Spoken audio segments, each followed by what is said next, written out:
Oh my, it's Kelly White. Hey, it's Jane's Lahr. What are you up to? Thinking about changing the world. Me too. We should do a show together. What would it be about? Let me show you.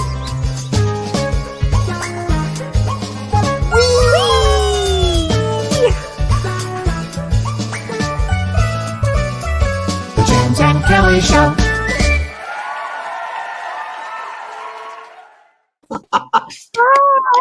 Hi, Kelly. Hi, James. Hi, honey. How are you today? I'm great. I'm great today. Really, really good. Yes. Good. And when I noticed we got the same memo, so we're both in Of our course. blue. This is Yeah. all good. Oh Yes. my gosh. Hi, everybody. A lot of people Hi, are everyone. tuning in now. This is going to be such a great show. We've been just speaking with our guest for the past 10, 15 minutes, and it's just been enthralling. And we know you're going to enjoy her. I met Jane Lahr. I met Jane, I think maybe 2 years ago, maybe 3, maybe 2. But the moment I met her, I felt an energy. I was just telling her and Kelly that when I met Jane in the workshop in Omega Institute in New York, I just felt that sense of familiarity that we all feel when you meet somebody. I know this person. I feel familiar. That energy feels familiar. And I was telling Jane that she reminds me of the lady who helped raise me. And my first book is dedicated to Connie Leaf, and her gregariousness, her whole energy, her feeling. And we asked Kelly, and I said, I introduced Kelly to Jane. And I said, Kelly, you're going to love Jane. I fell in love with her immediately. Immediately. It was instant. Astrological, loves astrology. He's been a lot of reincarnation and past lives, and just a wonderful philosopher, artist, sculptress, Writer. So, writer, publisher, extraordinaire. And so we'd like to share her with everybody here because it's our special guest, and we're really honored to have Jane Lahr. So Jane, welcome to our show. Well, thank you both. And I am Jane. delighted to be with both of you. It is thank great. you, And Jane. to be with your audience because they have good taste. And for those of you who don't know, Jane Lahr is the daughter of Burt Lahr, who played the Cowardly Lion in The Wizard of Oz. So there you go. And quickly, I was doing a workshop at Omega, and I was there with Jane's daughter. And in this room, this man didn't know anything. He goes up to this piano in the room, and he starts playing the piano. He's playing Somewhere Over the Rainbow. And I looked at Jane's daughter and said, look at this. And after it was finished, we walked up there and said, do you know who this is? And we told him, and he freaked out and said, well, there are no accidents. It's divine. So it was like 2 years ago, Jane, about 2 or 3 years ago. It feels like a long time ago, but Well, yeah. it may have been 3 or 4 years ago, but I've been to a few of your workshops, so, and they've all been extraordinarily valuable to me. And whenever I see you in the audience, it's like a warm blanket. I feel so comfortable. Oh, gosh. Yeah, The Wizard of Oz has been on my mind, indeed. So I know everyone that's watching this wants to know about the story of The Wizard of Oz and your connection with your dad. And there's so much we could talk about, but in an hour, there's not a lot of time. And theme is courage. But first of all, tell us about The Wizard of Oz, if you wouldn't mind. Well, we were talking briefly about it, and I became excited about it for a number of reasons. Not only that I love my father, and he was divine in it, and he was adorable. And I always thought when Dorothy said, "Oh," to the Scarecrow at the end of the movie, "I'm going to miss you most of all." And I thought, no, she's not. She's going to miss the lion most of all. Yes. Of course. But anyway, the movie has so many different meanings, and it came out at a time when we had not entered the Second World War, but there was war in the world. And that dark energy was part of the movie in The Wicked Witch of the West and her monkeys and her minions. And in fact, that movie was not allowed to be seen in England because of the monkeys like MiGs bombing, coming in to attack. It was not allowed to be shown in England. And so, but anyway, so that dark energy was part of that movie, and it was part of movies made at that time, like Snow White and the Seven Dwarfs, and like Fantasia, which came a little later, and other movies had that dark energy of this approaching war. But that movie ends with the Wicked Witch dying and the minions being free. Remember how they marched? The Winkies were marching like Nazis. Do you remember? Yes. Or Russians? Yes. And the movie ends with the death of the Wicked Witch and the wonderful companions of Dorothy discovering that they had their head, they had their heart, and they had their gut, the courage. And those are the verities that are written over the Temple of Delphi. Know thyself. And that is your head, your heart, and your gut. So that the movie, and it brought us all home. And that movie inspired us through the Second World War and inspired my generation through our whole life. And in about 20 years, it'll be a 100-year-old movie that we'll be watching as though it were brand new, because it never ages. Timeless. Yeah. And Jane, do you know that they had any rewrites or were they influenced at all by the political situation at the time or not at all? I think it was in the ether. I think it was in the ether. Mm-hmm. And I think there were a number of spiritual. L. Frank Baum was interested in theosophy. I mean, Noel Langley believed in reincarnation and, was in fact the best friend of my mentor, Joan Grant. And I didn't know that until I went to London and worked with Joan on past life recall when I was going through a trauma in my life. And Noel Langley, I found out, was her best friend. Wow. So the implications are that the movie had angels. Without a doubt. The movie had angels. Harold Arlen, one of the composers, total medium. I mean, I hear his lyrics. I worked on a show once, and it was Day in Hollywood, Night in the Ukraine, and they did a whole thing with his music. And this man, inspired in spirit, he was just channeling, total channeling. I absolutely agree. His music is luminous. And Yip Harburg actually had a sense of what was going on in the world. And I'm sure his lyrics are brilliant. What's also interesting in the movie, every single person in the movie was a master at what they did. Adrian was a master costume designer. Victor Fleming, a master, even though there were two other directors, a master director.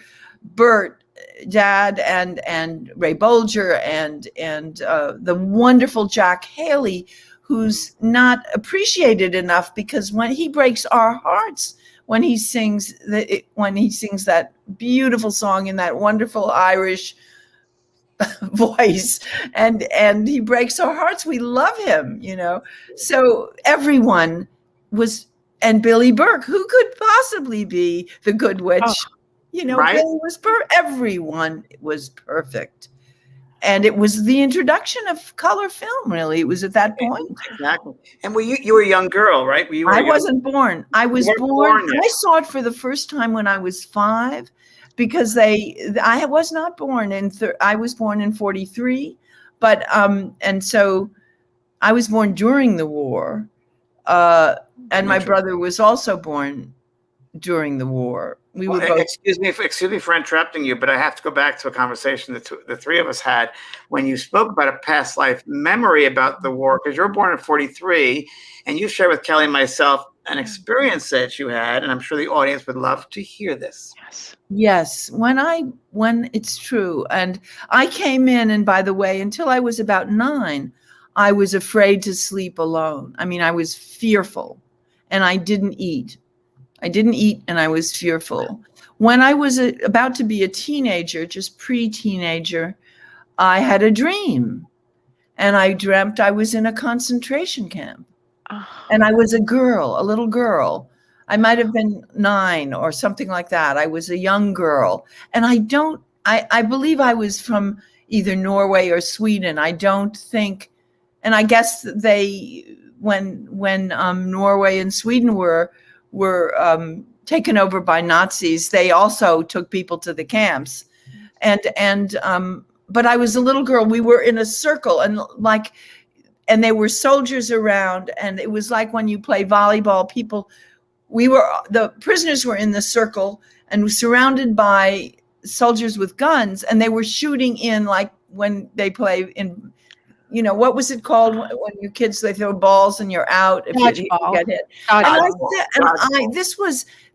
Today when we were discussing courage, I remember the dream because I was courageous in the dream. And I said, there are more of us than there are of them. Let's, do something.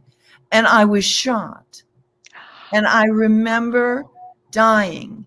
And I remember this transformational moment, this luminous moment when I left the pain of my body and just separated. And I woke up. And that was the dream. Wow. So I think I may very well have died. I may very well have come in too soon, really. Not supposed to jump right back into the most available ovum that you can find. But the point is, I think young children will come back earlier, and they say that. Well, out of the fear, I came right back. And I think there are photographs of me as a baby. Johnny looks like a movie star with his curly blonde hair, happy child. And I look like, where am I? Jane, that took a lot of courage to come back that quickly, didn't it? That took a lot of courage. It did, but it took courage to speak up. I was shot for it, but it did take courage to speak up. And as I recall, Jane, during that period of time when we talked, you said that there were others that also came in early during that period, like in the early 40s. Edgar Casey and Joan Grant, they were very concerned about the children that died, and they would just jump back into incarnation. Wow. Both of them were concerned about them. And I'm sure I was one of them. I'm not quite so sure about John because he was so happy as a child. And I was sort of like, where am I? And it took me a long time to figure that out. And John is your older brother. Yeah, Johnny Lahr. I'm sorry. Is my older playwright, right? A playwright. Well, no, John is a wonderful writer who wrote an extraordinary biography of Bert Lahr and gave it to him. Dad died making Night They Raided Minsky's, another movie, and Dad was in the hospital, and Johnny literally finished the book before Dad died and could say to him, the book is done, and Knopf is publishing it. It's called Notes on a Cowardly Lion, and it is fabulous. Wow. He's a wonderful writer. Did your father have courage? Well, I was thinking about that today because of courage. And I think Dad, I was afraid and didn't want to sleep in a room alone until I was about maybe 9, 10. I came out of it. Dad was also afraid as a child. And he didn't want to sleep in a room alone. And I only found that out when I read because my father didn't speak very much.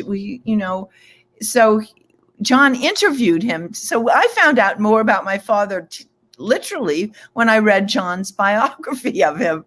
But my heart knew my father. And I felt because he had so few words, I think I stretched and learned how to read him. Yeah. And we had a connection, I think, for sure, Dad and I. So, wow. But anyway, so courage, he was courageous as a performer. Mm-hmm. And I think he was courageous. But his actions were, he took care of his first wife or partner, Mercedes, became schizophrenic, and he spent $250,000 when that was probably more like $1 million to help her recover, but she did not recover. And then he supported my half brother and Mercedes, who was schizophrenic, and her sister, and our whole family his whole life. Wow. And that takes courage. Oh, it certainly does take courage. And I think it fed into, he was a worrier, and and being in the theater, you have a lot to worry about. What are you going to do next? So I want to ask you, Jane, in your life, if you go back to your life from a young child moving up, what were the most, in the beginning, I don't know, courageous moments growing up for you? Some of the most courageous that you feel, wow, I did it. I didn't know I could, but I did it. Yeah. When you don't, well, let's think about that. I know I was in a race, a swimming race, when I could only dog paddle, and I won the race.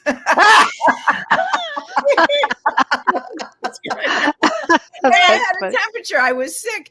I collapsed after winning the race, and they carried me to some man, an angel, came by and carried me to the infirmary. Wow. But that was courageous. Oh, it's a tough one. It's a tough one. And did you grow up with a stepmother then? A stepmother and your father, or no? Millie Lahr. Millie married Dad after he was able to divorce Mercedes, have an annulment for that marriage, and they married just after, I guess, The Wizard of Oz came out, and we were born in California. John and I were both born in California, and then Dad got Judy Garland and Dad got the reviews when the movie opened. The critics loved them. But Frank Morgan said to Dad while he was making the movie, he said, "Bert, you're going to get all the reviews, but it's not going to do you any good in Hollywood." And Dad said, "Why?" He said, "Well, there aren't any other lion parts." Because he understood that Dad's physical way of performing and bravura were more appropriate for the stage. And Dad knew that too. So within a year, they dropped Dad's contract, and he came into New York, moved all of us to New York, sold a house that Mother adored, and had hired the first Black architect in the country to build for her. She'd never had a home. Dad had never had a home. They loved it. Dad had Virgo rising, and he loved to garden, and he would send avocados back to the 21 Club in New York. He was great. So, but they moved back to New York. It broke Mom's heart to sell that house, but I was one when we moved back, and I grew up in New York City. Wow. So that's the story. And I have a question I have to ask you. It just popped in my head here. Because you grew up with your father, Bert Lahr, the Wizard of Oz, did that have any impact on your own sense of yourself, or what you're going to do with your own life? Or could you separate yourself from that, be your own person? Well, or what was that like? I have a memory. It's confusing for the child. I remember walking down the street with Dad, and I said, "Why is everyone looking at us?" So, and he couldn't answer that, but it was confusing. Is it me or is it him? But I truly loved my father, and so I thought, and I loved that everyone loved my father. Right. I mean, every time someone said, "Oh, I just adored the Lion and the Wizard," I thought, yeah, me too. So I really appreciated the fact that he gave so much to the audience and they loved him back. Well, I was Googling courage today, and Cowardly Lion is the first thing pretty much that comes up. I mean, think how iconic that is for courage. You know what I think courage is? It is when the lion finds his courage when he realizes he loves Dorothy more. He loves Dorothy and wants to free her from the witch. Wow. And I think love inspires courage. Oh. In other words, I wanted these people that we were surrounded by Nazis, but we can do something about it. I loved these people. They were part of me, and it's love, I think, that transforms, and fear cannot enter if there's love. Do you know? Well, that's what James says all the time. You cannot have fear or love. Yeah, you can choose. Okay, let's choose love. Yes. I think so. Right. And you're an artist in your own right. So tell us about that. You're growing up the years, let's say your teenage years, or you decided, or you felt I was in I was in a wonderful school, and they had great teachers, and a teacher I really respected said there's a great sculptor coming to teach, Riska Barn. And I took the class. And as soon as I started working, I already knew how to make things turn and build in the round. Just recently, in the last few years, I had a dream about an Italian sculptor who was a son of a bitch, and I probably was him. Wow. Because how did I know to do what I could do immediately without being taught it even? So she recognized me as an artist. And today, when they were filming me about Oz, the director came in, he said, "Who did that sculpture?" And I said, "Thank you." No one ever noticed the sculpture, but I know it went behind you. So I loved sculpting. But I love publishing too. So it's right. And I didn't, the aspect of, I call him Guido. I've never really recalled him. I've just dreamed him. He just, he came into a dream, and he was a son. About aesthetic things, he would just say, and he will enter me and say, "That column looks like a meatloaf," before I even know what I said to an architect. It doesn't, so I have to pay attention. The worst fight I've ever had with my husband had to do with aesthetics, and I have to be very careful of Guido. And what is your rising sign and your moon sign? I forgot. Okay, I am Libra rising, moon in Libra. Libra rising, moon in Libra. But I have a lot of planets in Gemini, in the house of publishing and higher consciousness and higher learning. Yes, exactly. Mm-hmm. So, and beauty. Tell everybody, because I thought this was so fascinating. Before we got on, you talked about Pluto. Yes. Pluto. Fascinating. Well, because I believe that the film came out August 17th, 1939 was the opening. And and Hitler was really taking over Europe in September of that year, just a month away. And Pluto is the god of death and the underworld. I mean, he also had the best marriage in the Greek mythology, but he was indeed the god of harvesting souls. And if ever there was a time that souls were being harvested, well, Pluto was discovered in Kansas. And when I think of Kansas in the Wizard of Oz, that gray world, in 1930, it was discovered. Pluto was discovered in Kansas. Kansas. So it's my feeling about the embedded, the unconscious or subconscious awareness that was embedded into the Wizard of Oz was that coming storm of the Wicked Witch, of Hitler, of Stalin, of all those wonderful guys. Mussolini, Mussolini, and the fascism and the cruelty of the Wicked Witch. Really, it was the cruelty, but the movie brought us through that and out of it and back home to what we value. Yeah. So, yeah.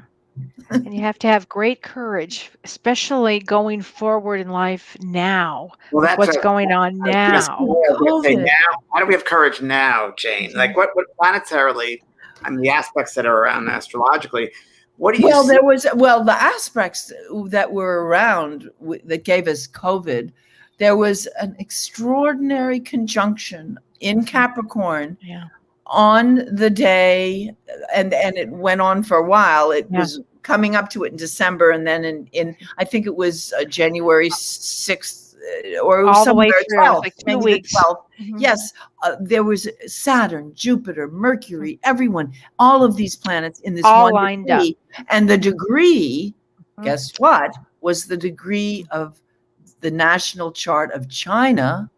And when the day that they announced the first death from COVID, and also Jeff Bezos' birthday, and so COVID made Jeff Bezos maybe a trillionaire in a few years, but it also gave us COVID. And what did COVID give us? It gave us a year to think about what we really value, and to go into ourself, to think about our head and our heart and our gut, and to see and nature, and how important nature is to us. I mean, that's a Virgo talking, but that is a piece. Everything, nature is a piece of the divine. What about the California? What about the poppy fields? Tell us about that. Oh, the poppy fields. Well, the poppy fields in the movie.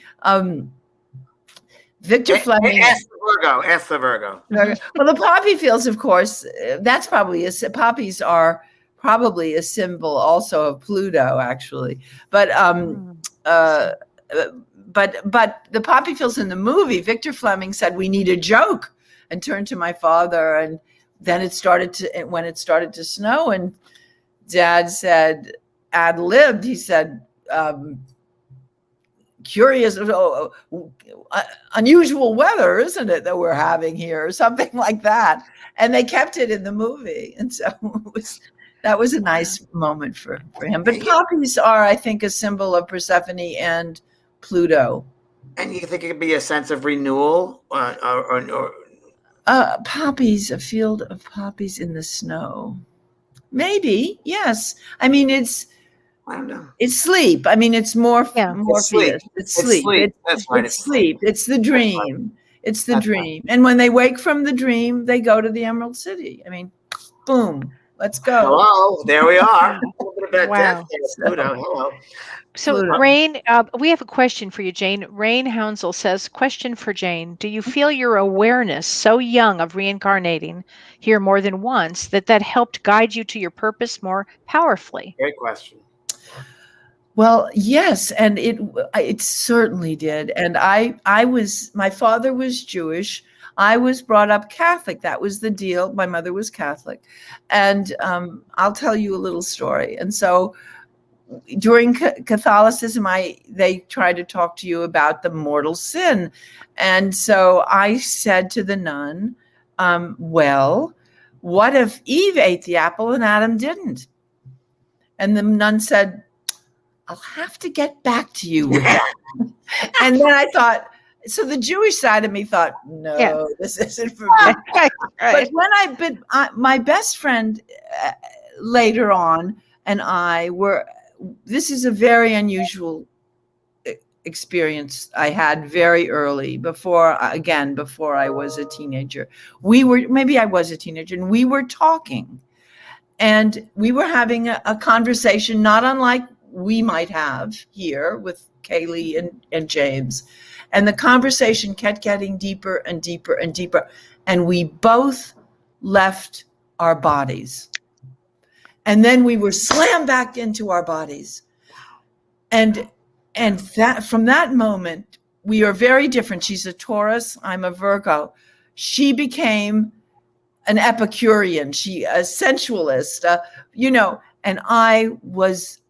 and then I followed the spirit. I had to find out what was that. I knew that it was clear for both of us that there was more to life than just materialism. I was outside of my body. And when I came back in, I looked at my hands and thought how weird we are. This is this weird thing walking around with eyeballs and stuff. But but that moment I knew this is a spiritual journey. This is not just about matter. This is spirit. And so, but she's also an artist, but she went into, she loves beauty and art, and, so we took very different journeys, but she was my best friend in this life, and she still is, although she's transitioning now. So but she was definitely Suzanne, my best friend. Yeah. Wow. But that event, does that answer her? I do. Mhm. Do you- Yes, yes, it does. Yeah.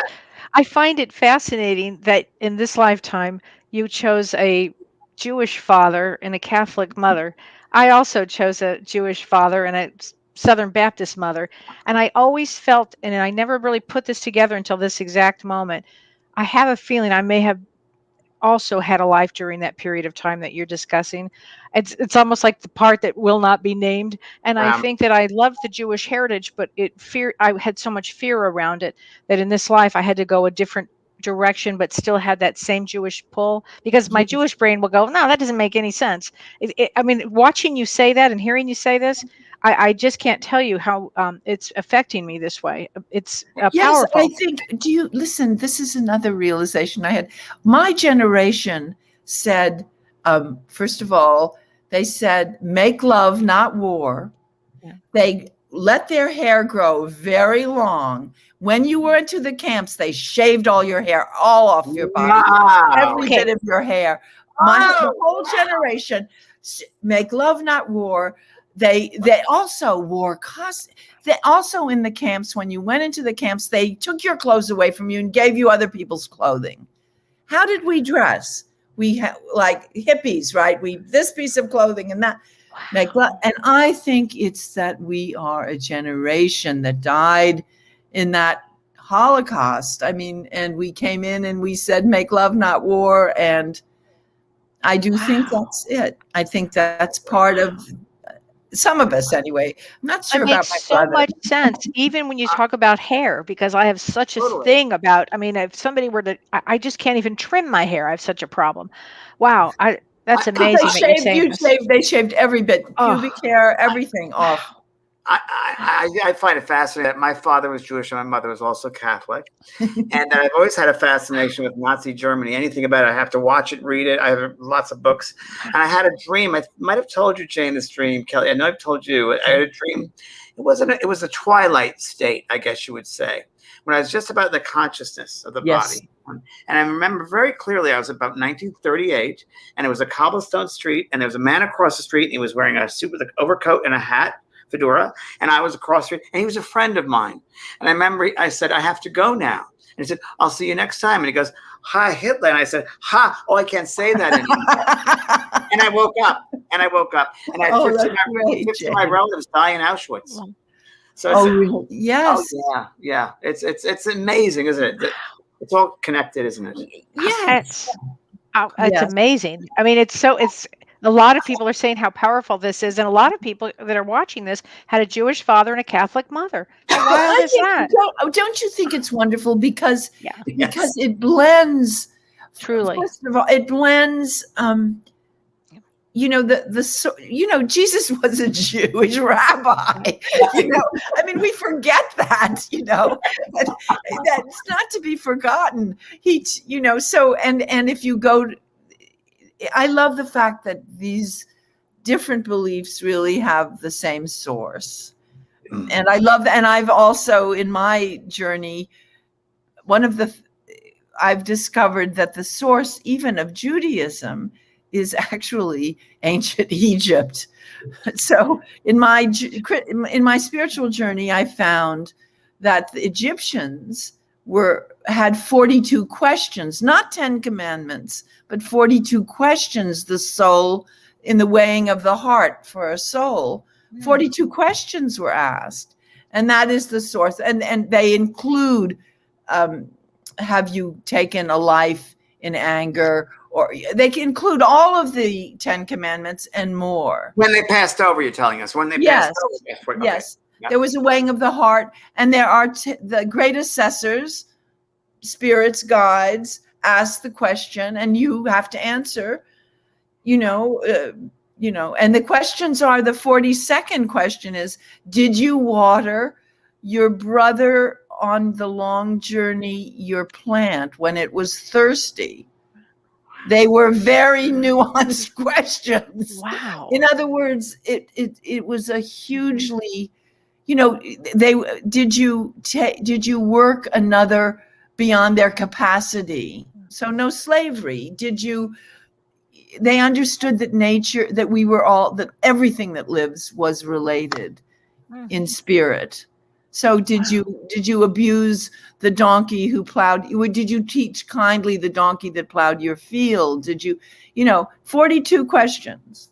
And so, of course, Moses, who was an initiated Egyptian priest along with his sister Miriam, when they're leaving Egypt and running, he had to, he broke it down to 10 commandments. He was in a hurry. With these crazy people going, right? Can you imagine that part? Yeah. It's amazing. Wow. But so Everybody the is 42 loving this. questions, you can go online. There's Joan Grant wrote a wonderful book called Winged Pharaoh. It's about her incarnation as a woman, a co-pharaoh with her brother in ancient Egypt. Excuse me, Jane. 1 second. Can you explain to the audience who Joan Grant is and your experience? Because no one really knows her. So tell us. Okay, so that's Joan. Got it, Joan. Okay. I just hung up on them. But so Joan. Sorry, Joan. So I'm pregnant with my daughter. I'm in a bad marriage, but I'm pregnant with my daughter. I go to a sculpture class, because I needed to do some work. And I'm reading a book at home called Winged Pharaoh by Joan Grant. And it is a book of an incarnation she has recalled and written. And it became an international bestseller when it came out just before the Second World War in England, 1938, something like that. International bestseller. She's recalling Egypt, ancient Egypt, not Old Kingdom Egypt. Right. And so I'm pregnant, and a woman comes across is sculpting over here, and I'm sculpting. She says, a friend of mine is coming to New York, and she's teaching. She has a lecture on reincarnation. Her name is Joan Grant. Would you like to come and meet her? And I thought, oh my God, yes, I do. So my marriage didn't get better, and I started having dreams that my daughter, beautiful Maya, my little girl, had drowned. And it's the only reoccurring dream I've ever had. Wow. And I realized that this was really trouble. And I thought, I have to go to London and work with Joan. She had her husband, Dennis Kelsey, who's a psychiatrist, and they did far memory work. And I had a feeling this was a far memory issue. From a past life. And indeed, when I went and I stayed with my brother, I worked with Joan and Kay for a month, and I recalled being a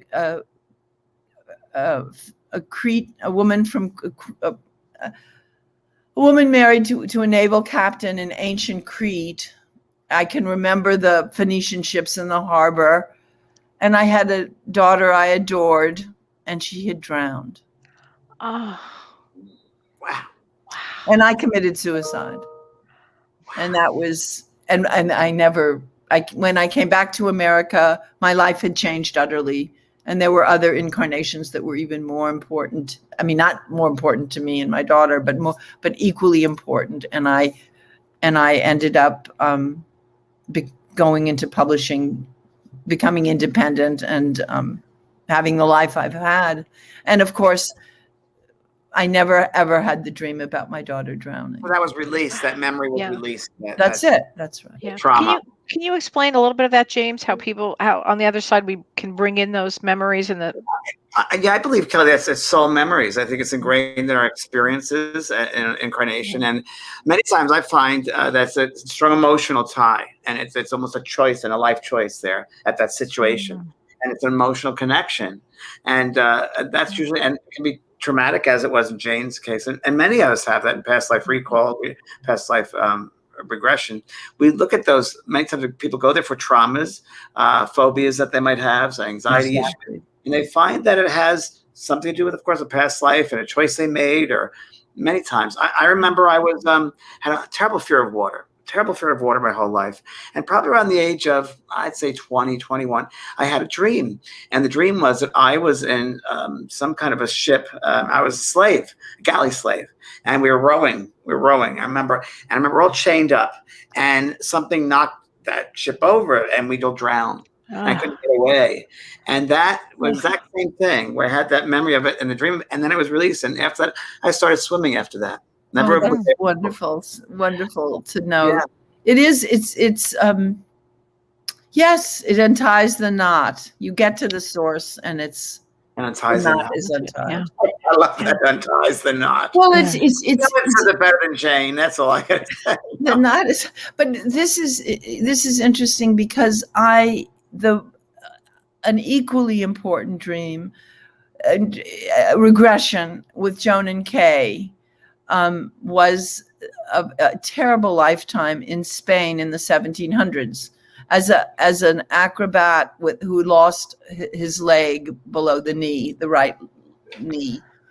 And my whole life in the ring, because I was a cripple, in the ring, and I was an acrobat and I held people. I could a very strong upper body and held people up, but I was the brunt of all the jokes. So an audience was shaming me all the time. And I do believe that I came back to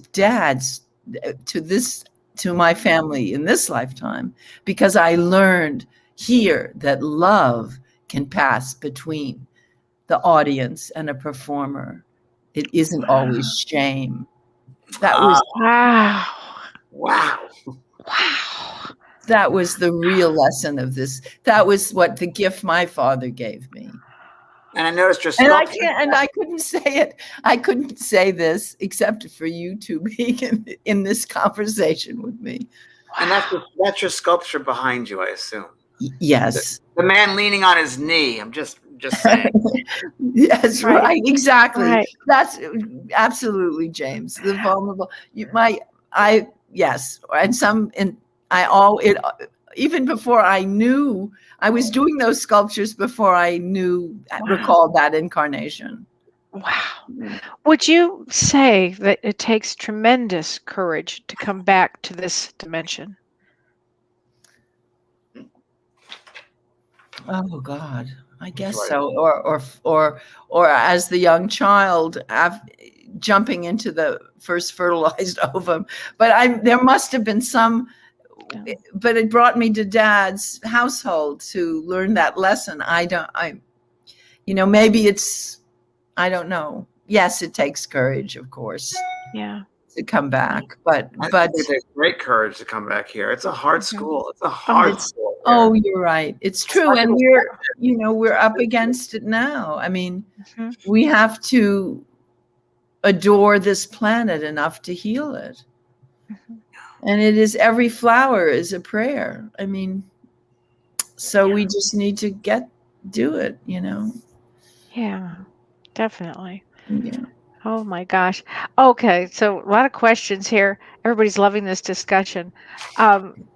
Ginger says, have you ever had a walk-in? Well, that's an interesting question. So do I understand if someone walks into you? So channeling, is that what that walk-in? Ruth Montgomery coined that phrase, walk-in. I believe Ruth Montgomery coined it. Was a soul would come walk into someone's body, another soul would leave, and a new soul would come in.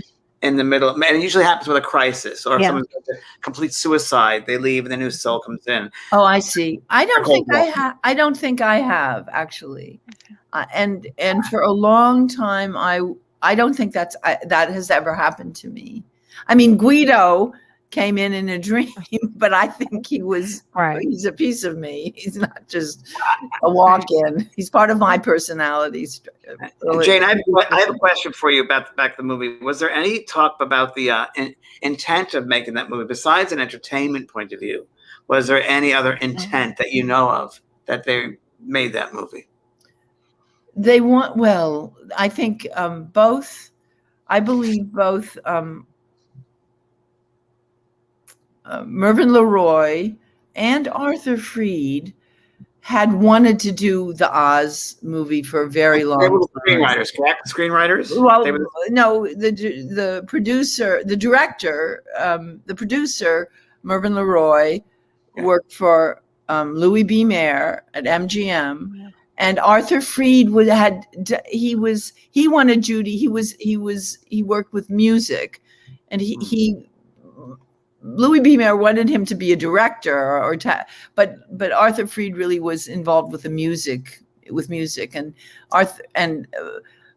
I know he wanted Judy to play Dorothy's role and not Shirley Temple. I mean, he was right, but they wanted to make a fantasy realistically. They wanted to make a fantasy realistic, so it wouldn't be a cartoon, that it would be a realistic fantasy, right? And so I don't know if that answers your question, but that yes, it does, very much so. They did a wonderful job of it. Yes. Wow. Susie Burrow says sometimes it takes courage to stay here on this dimension. It does take courage to be here.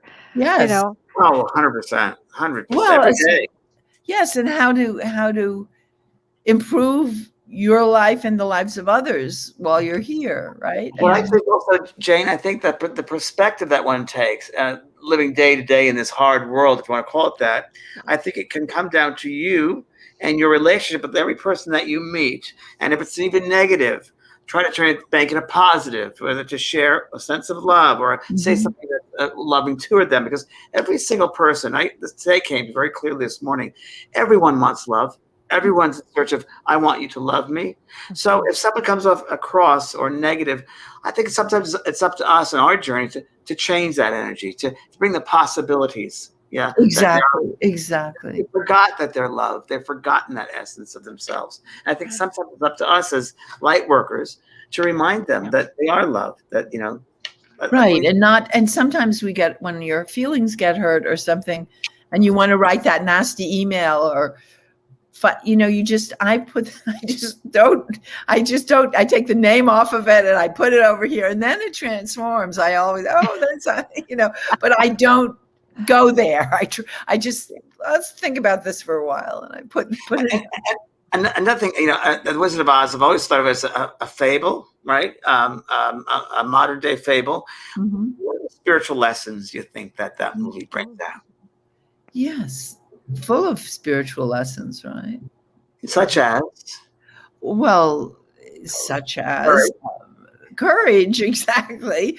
And the courage to know yourself, because they each came to know that they had what they thought they were missing, And that you can't go anywhere else but home. There's no place. Right. And this is home. This is home. Yes, this is home. This is home. It's not outside of us. And COVID has given us that as an opportunity to go inward and see what we really want, what really satisfies it. Is it really the newest ding dong out there, or is it the garden, and is it just being in the nature, or is it just swimming in the water, or holding the hand of someone you care about, or Yes. You make those choices. It is not about stuff. No. We've talked about this before, about materialism and stuff. Right. Yeah. Joanne Wilson says, I love your philosophy. That courage comes through love. That will become my newest mantra. Thank you so much. I love this show. We love you. Well, it's true, because love, fear, and can't occupy a heart that's feeling with love, We have a question here from Lisa Phillips. She said, did you ever get to meet Judy Garland? And if so, what was her energy like? That's interesting. I did meet her. And it was, unfortunately, Judy, and we all saw her in The Wizard of Oz, and that was a pure voice, the sweetest child, but they were giving her pills to lose weight, and she became addicted at 15. Really, it happened at that moment. Really horrible, and so she never she had a heart, a huge heart, but she was trapped in that. And I met her when before she died in New York at the Plaza Hotel, I think. And I actually went over and introduced myself to her. And, she wasn't, she'd had a hard time, and she's dealing with an addiction. So, but I've seen her as a performer, and I know what's inside of her. And it was pure gold. And it's sad that addiction took over, Yeah. So, but I also think, though, in that situation, like Ludwig Mayer also is responsible for that. And then when, the 42 questions, when he passes over, what did you do with that? It's like, I think in many addicts, I think the person that supplies them, and they take responsibility for that life that they took. Or I think that's a lot of that in the Hollywood things. It's really sad. It is totally sad. All of them, Ray Bolger, and certainly Dad, and certainly the wonderful Jack Haley, they all loved her. And she jokes about how they were pushing her off the road, but she was making that up. They didn't. They loved her. They respected her. They were all vaudevillians. Judy was a vaudevillian too. Sure. Wow. Maria Carp Diem says, Wizard of Oz teaches acceptance and embracing friendships. True. Very true. It's true. And what's interesting, all of those, Bulger and Jack Haley, they were friends. Literally, they'd done shows together. They were buddies. They grew, and you feel that. You feel their energy, Yeah. Wasn't Buddy Epson up for a role? He was up, yes. He was up for the Tin Man. And they were experimenting with everything. They they were experimenting with makeup. They were experimenting with lighting. They fried making that movie because they had to have these very light lighting because of the new Technicolor, and they were all boiling. They just all were in these heavy costumes. But anyway, Buddy Epson was the Tin Man, and they put some silver on him that had mercury in it. And he became deathly ill and went to the hospital. They were learning as they go, making this fantasy into reality.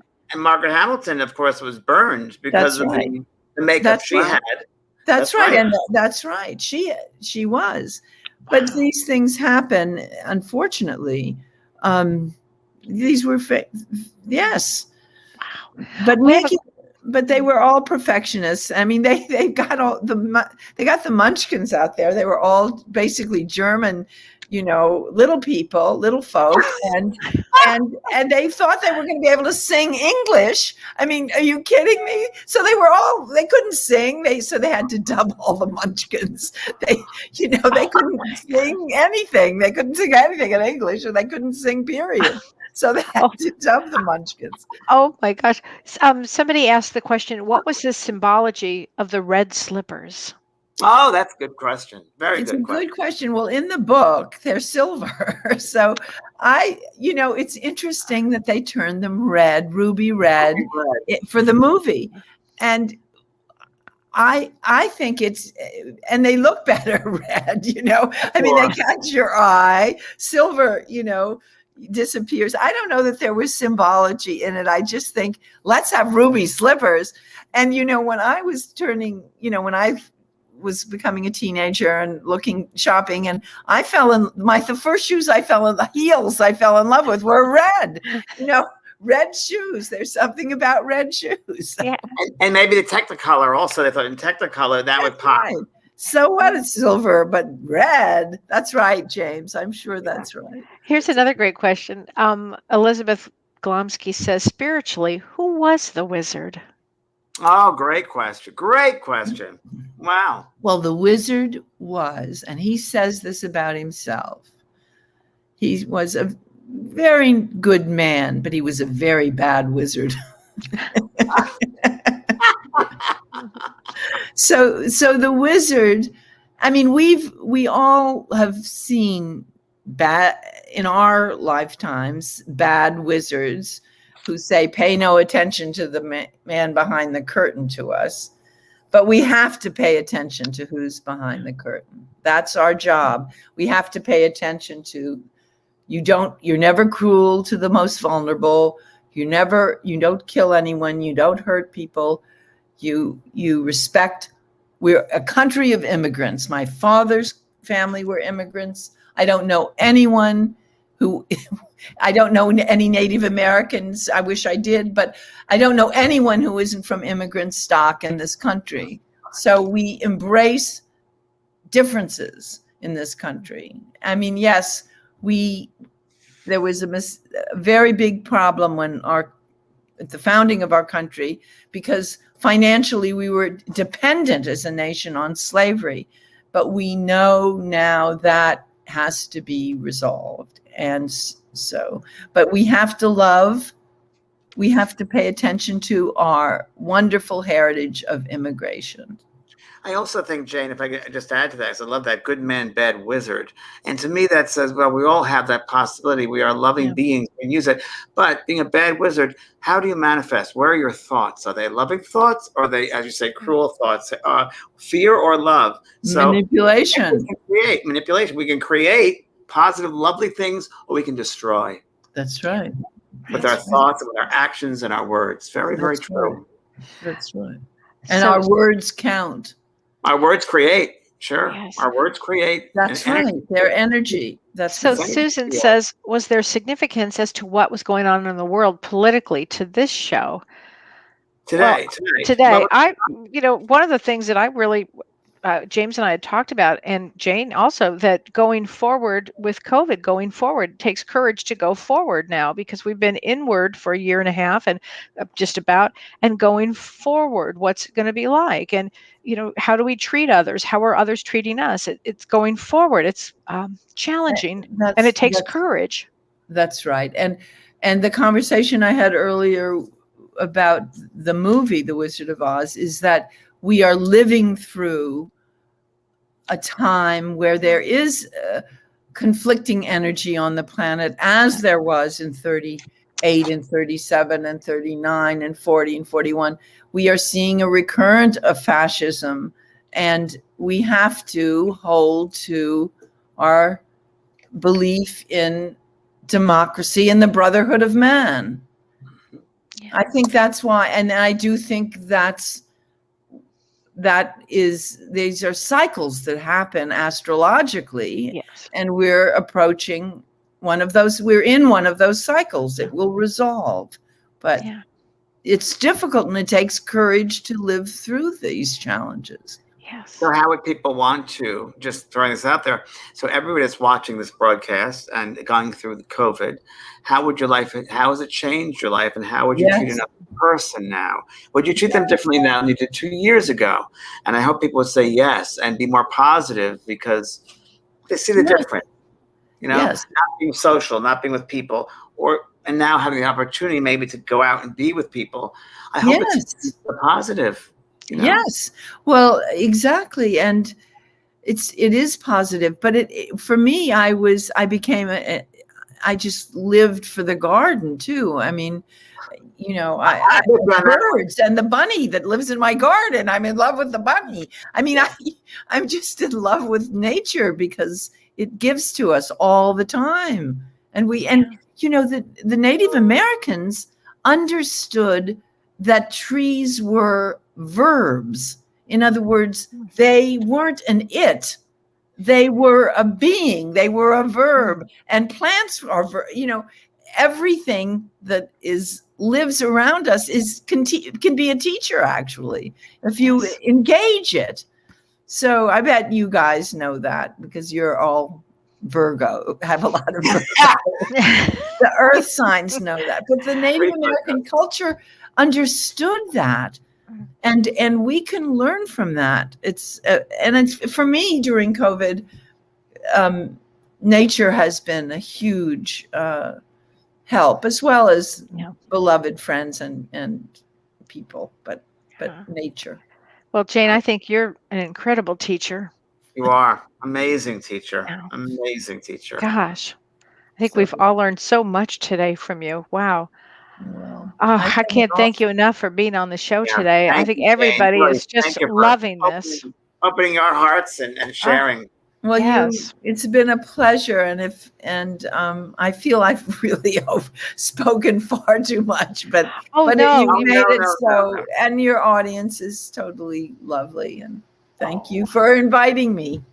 Oh, gosh. Well, I'm so glad you got to join us tonight. Me Wow. too.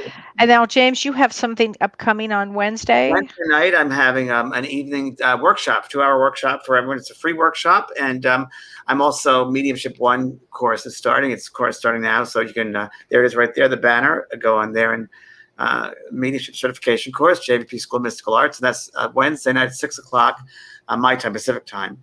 And it'll be a 2-hour workshop with different types of exercises and mediumship and understanding mediumship, the beginnings of mediumship, if you will. So yeah, that'll be Wednesday. And you're having something Thursday, Kelly.